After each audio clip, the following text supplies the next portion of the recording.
Olá, seja bem-vindo a mais uma aula da nossa comunidade PAVE, preparatório para concurso, com a professora Aline Duda.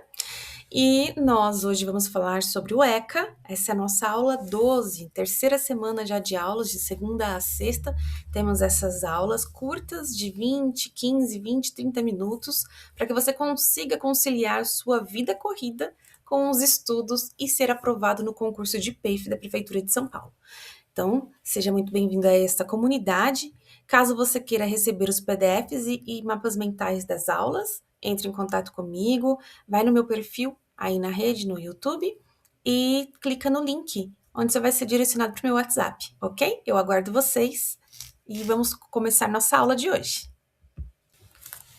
Então, o ECA é a Lei número 8.069 de 1990. Essa é a nossa aula 12. Direito à educação, cultura, esporte e lazer. Artigos 53 a 59.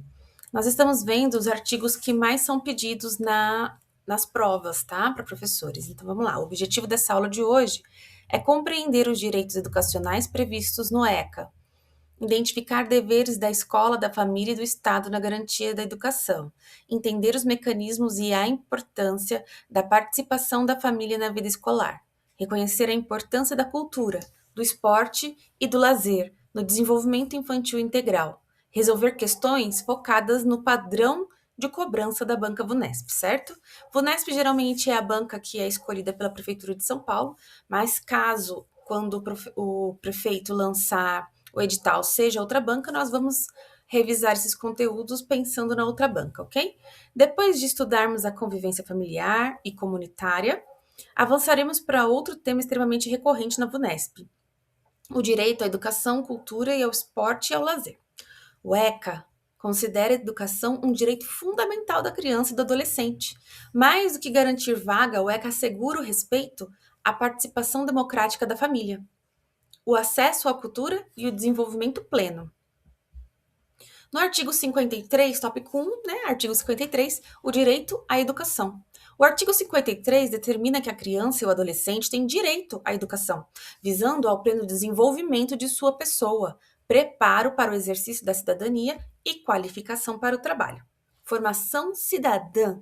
A escola não existe apenas para transmitir conteúdos acadêmicos formais, mas para formar sujeitos ativos e conscientes dos seus direitos e deveres.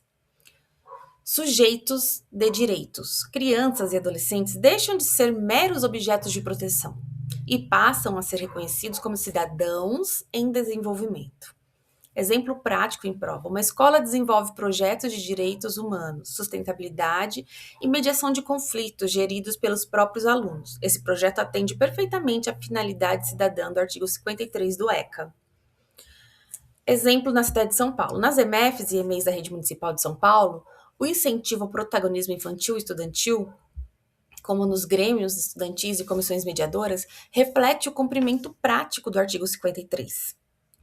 Então, ali a criança ou adolescente, ele está na prática ali exercendo a sua função como cidadão, tá bom? Pegadinha que pode cair na VUNESP: a educação, segundo o ECA, possui finalidade estritamente mercadológica e de formação profissional. Mentira, né? Mas vamos ler aqui o que é correto. O correto é dizer que a educação visa prioritariamente o desenvolvimento integral da pessoa e a cidadania. Então, a escola, ela forma cidadãos, né? Sendo a qualificação para o trabalho apenas uma das 3 dimensões indissociáveis. O que a gente tem que memorizar? Tríplice finalidade do artigo 53. Desenvolvimento da pessoa, exercício da cidadania, qualificação para o trabalho.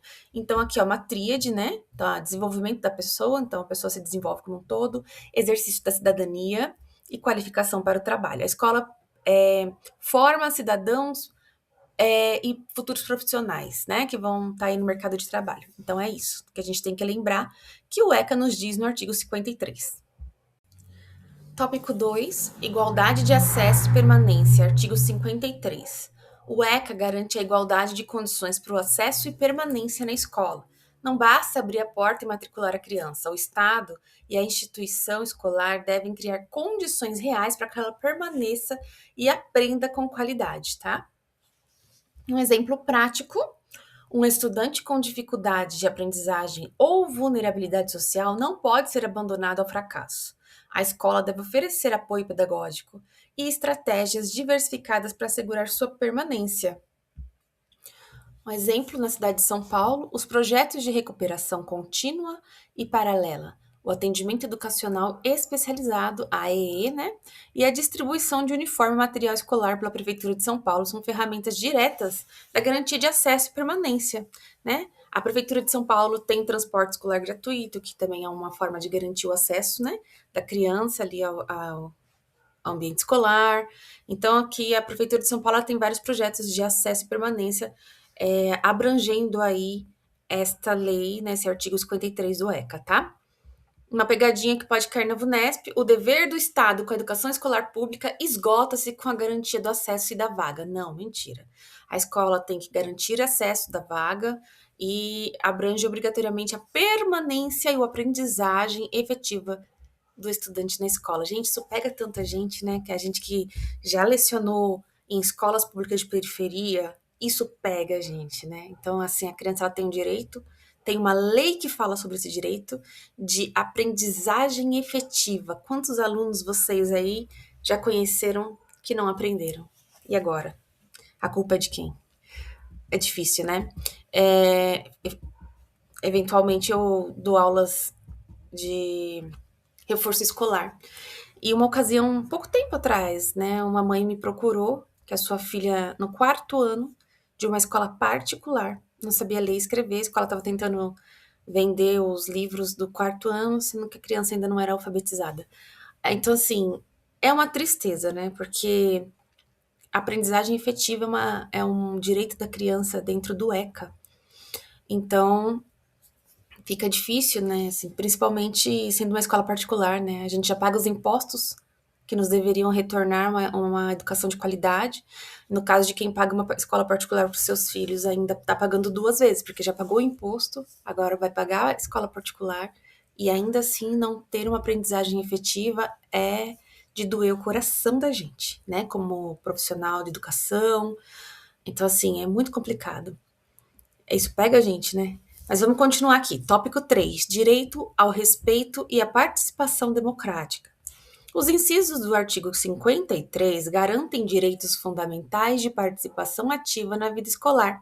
Direito ao respeito, inciso 2º, ser respeitado por seus educadores, vedando qualquer tipo de discriminação, violência verbal, física ou psicológica. Contestação de avaliações, inciso 3º, direito de contestar critérios avaliativos, podendo recorrer às instâncias escolares superiores, conselho de escola e direção. Organização estudantil, inciso 4º, direito de se organizar e participar em entidades estudantis, grêmios estudantis, né? Um exemplo aqui da cidade de São Paulo: as assembleias de classe, os grêmios estudantis incentivados pela Secretaria Municipal de Educação de São Paulo, garante a voz e a participação democrática direta dos alunos no cotidiano escolar. Uma pegadinha que pode cair na VUNESP: a avaliação realizada pelo professor é soberana, inquestionável por parte do aluno e de seus responsáveis. Não. Embora a gente vê muito, né, os professores terem essa postura, o aluno pode sim questionar, né, o processo avaliativo, e o professor tem que revisar e rever aí, né. Então vamos continuar aqui. O que é correto é que o estudante tem direito explícito garantido em lei de contestar os critérios avaliativos e recorrer. Tópico 4: direito dos pais e responsáveis, artigo 53, parágrafo único. É direito dos pais ou responsáveis ter ciência do processo pedagógico, bem como participar da definição das propostas educacionais. Exemplo prático em prova: a gestão escolar não pode negar acesso ao projeto político-pedagógico, PPP, nem aos registros pedagógicos aos pais. Eles possuem o direito legal de acompanhar e propor melhorias. Muito difícil um pai e uma mãe não sabem nem o que é a PPP, né? A não ser que seja da área da educação. Mas vocês têm direito, né? Nós temos direitos sobre os nossos filhos, a mãe chegar numa escola pública e querer ver ali o projeto político-pedagógico, querer acompanhar, né? Então é um direito do pai e da mãe, tá? Do responsável do aluno.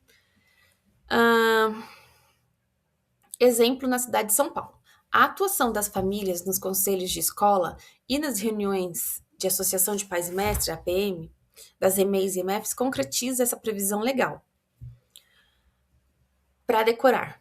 Pais no ECA. Então, o que o ECA vai falar sobre os pais? Conhecem o processo pedagógico, participam das decisões nas escolas, acompanham o desenvolvimento dos filhos. Ah, isso é um sonho, né? Então, é isso aí que o ECA nos fala, tá bom? Então, relembrando aqui, artigo 53, né? E aí a gente está aqui no parágrafo único falando a respeito dos pais e responsáveis, direitos, né? Aqui no tópico 5, cultura, esporte e lazer, artigos 58 e 59. No processo educacional, respeita-se os valores culturais, artísticos e históricos próprios do contexto social da criança e do adolescente, no artigo 58. Já o artigo 59 determina que os municípios, o Estado, devem incentivar e facultar o acesso a espaços de cultura, esporte e lazer.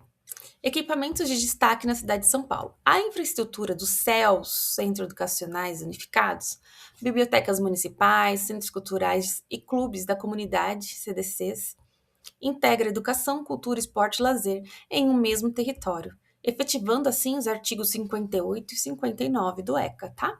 O que é errado afirmar, que pode ser uma pegadinha da VUNESP, é atividades culturais e esportivas são mero entretenimento opcional, sem relação com direito à educação. Então, o ECA, no artigo 58 e 59, diz que o estudante tenha direito à cultura, esporte e lazer, tá? E o Estado e o município devem assegurar isso daí, tá certo?